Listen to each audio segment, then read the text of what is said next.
Welcome to the Explainer. Today, we're pulling back the curtain on the invisible forces that dictate the price of your coffee, your concert tickets, and pretty much everything else you buy.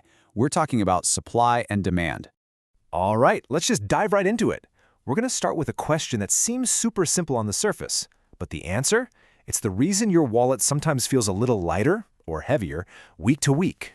No, seriously, think about it for a second. The cost of your morning coffee, right? Or gas prices, they're just all over the map. So what gives? Is it completely random, or is there something bigger at play here? Well, you probably guessed it. It is not random. And it's definitely not magic. The real answer is this constant push and pull, like a giant tug of war, between two massive forces. On one side, you've got what we all want to buy, and on the other, you've got what sellers actually have available. Okay, so let's unpack that a bit. We're going to start with our side of the story. Us, the buyers. In the world of economics, this is what we call demand. So demand, it sounds complicated, but it's actually pretty straightforward when you break it down. See, it's not just about wanting something. I mean, hey, I want a private jet, right? But that doesn't count as economic demand. Demand is when you want something and you're actually willing and able to pull out your wallet and pay for it. And this leads to a fundamental rule that, honestly, we all understand intuitively. It's the law of demand. Think about it. If your favorite pizza place announces a half-price special, you're not just going to think about getting a pizza, you're probably going to buy one, right?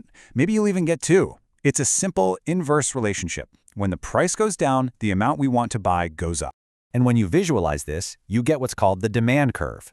This thing is basically a picture of all our decisions put together. See that downward slope? All it's saying is that when the price is way up high, not many people are interested. But as that price starts to fall, well, more and more of us are ready to jump in and buy. It's literally a graph of our collective behavior as consumers.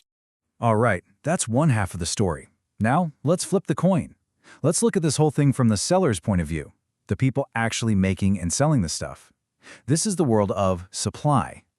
So supply is the other piece of the puzzle.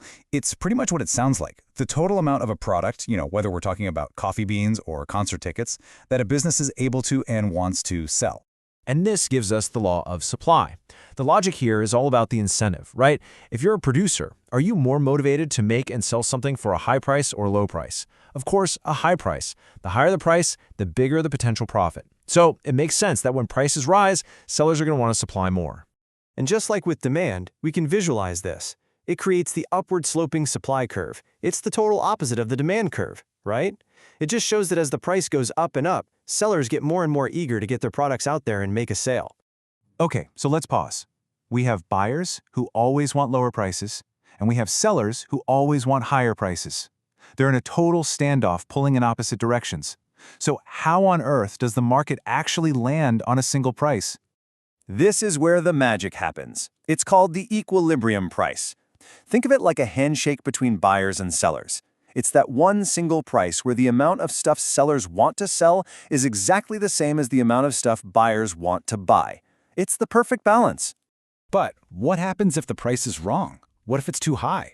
Well, that creates a surplus. Imagine a store overprices a new gadget. They've got shelves full of them, but at that high price, nobody's buying. What happens? You've got a surplus, a bunch of unsold stuff, and the only way to get rid of it is to, lower the price.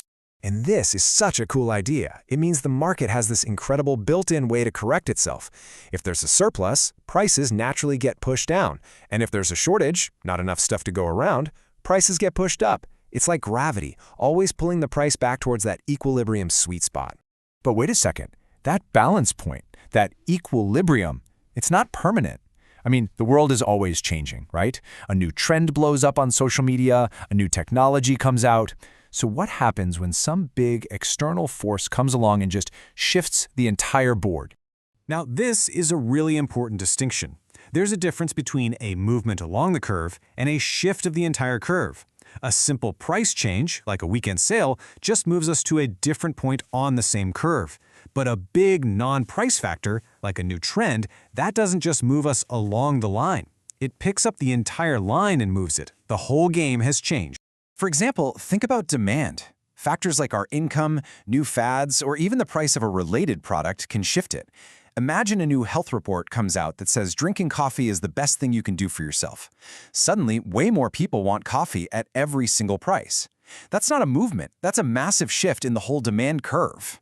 And here's the kicker. When one of those curves shifts, the old equilibrium price is toast. It's gone. The market has to find a new handshake, a new sweet spot. And that is why prices for things change over the long run, not just because of a temporary sale. So now you see it. It's not just a random number on a tag.